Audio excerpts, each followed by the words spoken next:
여러분 안녕하십니까, 진성호입니다. 윤석열 전 총장을 몰아내기 위해서 문재인 정권이 국정원까지 동원한 걸까요? 자, 지금 이른바 고발 사주 의혹과 관련해서 제보자인 조성은 씨가 이 인터넷 매체 뉴스버스에 제보한 뒤 박지원 국정원장과 롯데호텔 38층에서 몰래 만난 사실이 확인되면서 지금 완전히 상황이 급반전되고 있습니다. 자, 방금 전 일요일임에도 불구하고 윤석열 캠프의 장제원 실장이 긴급 기자회견을 열었습니다. 국회 소통관에서 긴급 기자회견을 연 장제원 의원, 박지원 국정원장을 국정원법과 공직선거법 위반 혐의로 내일 고발하겠다고 발표했습니다. 이제 대반격이 시작된 것으로 보입니다. 지금까지 국면이 완전히 전환된 겁니다.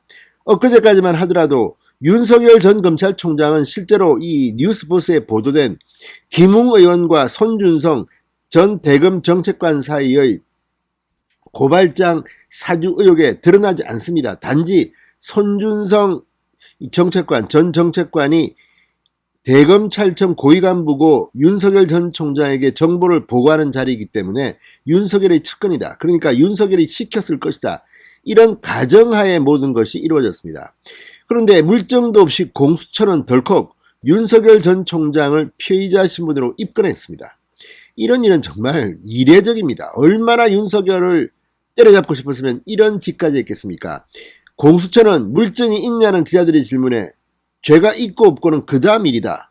국민들이 관심이 많다. 언론들이 많이 보도하고 있고 이런 취지로 답을 해서 지금 무리를 빚고 있습니다. 이런 식이면 문재인 대통령 김정숙 여사는 수백 번도 더 피해자로 입건해야 합니다.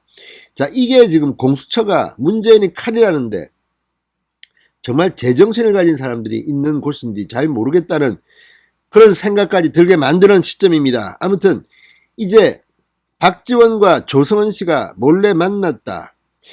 이 사실로 지금 문재인 게이트로 비화될 조짐마저 보이고 있습니다. 진성호의 융단 폭격 시작합니다. 박지원 국정원장을 융단 폭격합니다. 방송에 앞서 아직 진성호 방송에 구독자가 아니신 분들은 붉은색 구독 버튼 눌러주십시오. 더 좋은 방송으로 보답하겠습니다. 자, 윤석열 캠프의 이 장제원 의원 종합상황실장입니다. 방금 전 기자회견을 갖고 문재인 대통령은 박지원 원장을 포함한 권력기관의 선거 개입 의혹을 명백히 밝혀야 한다. 그렇지 않으면 박지원 게이트를 넘어 문재인 정권 게이트로 덜불처럼 번질 것임을 경고한다고 말했습니다. 자, 그러면서 국정원, 국가정보원 대선 개입 의혹 사건인 박지원 게이트에 대한 즉각적인 수사를 촉구한다. 내일 박지원 원장을 국정원법과 공직선거법 위반 혐의로 고발 조치하겠다고 밝혔습니다. 자, 이제 박지원을 피해자로 입건하는지 보겠습니다. 이쯤 되면 공수처의 논리대로 하면 아니 국민적 관심사인데 박지원도 바로 물증이고 뭐고 필요 있습니까? 만났다는 거 있지 않습니까? 바로 입건해서 압수수색이라도 해야 될 것 같습니다. 박지원 휴대폰을 뺏는다. 국정원장 휴대폰을 뺏는다. 공수처든 검찰이든 과연 어떻게 할까요? 참 재밌는 일이 벌어지게 되겠습니다. 장제원 의원은 제보자 조성은 씨가 지난 8월 11일 서울 도심의 한 호텔에서 박 원장과 만났다는 사실이 밝혀졌다.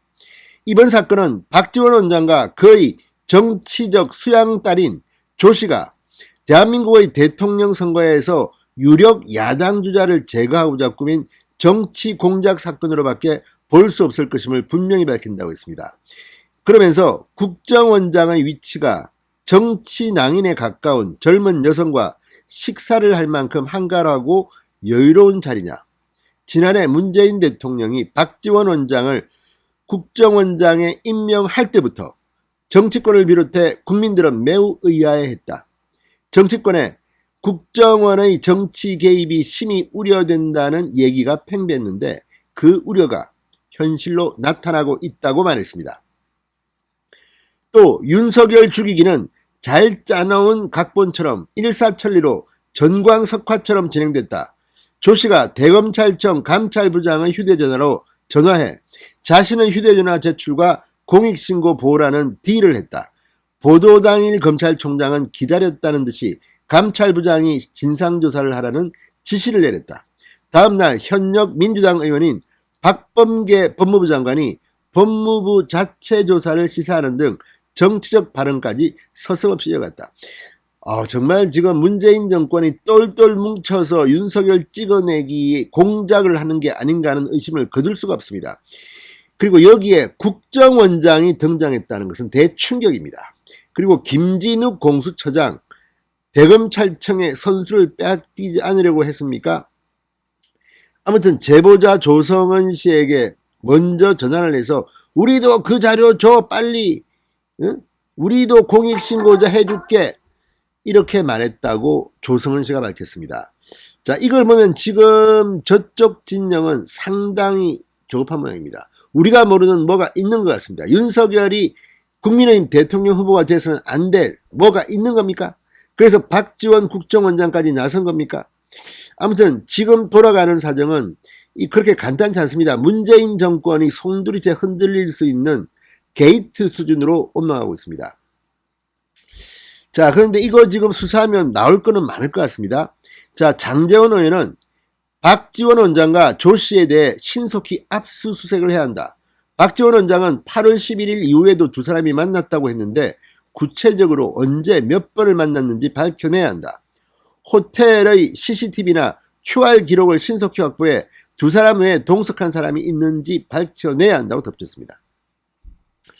자, 지금 코로나19 때문에 저녁 6시가 지나가면 2명 이상, 3명 이상 못 만납니다. 8월 11일도 상당히 코로나19가 위중한 시기였습니다.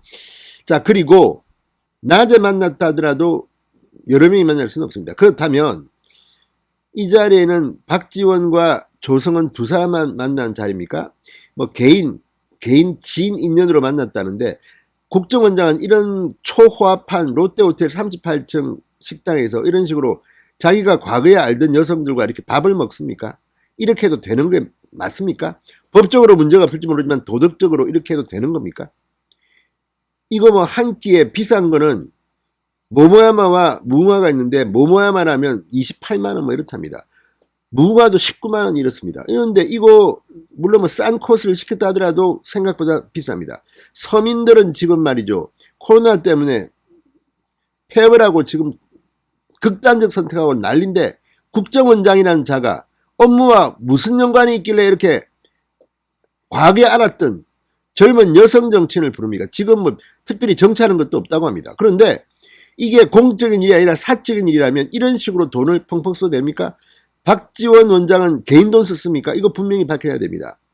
QR 기록을 보면 몇 명이 만났는지 알 수 있고, 또 이 계산한 카드 같은 게 있지 않겠습니까? 현금 내고 밥 먹진 않았을 거 아닙니까?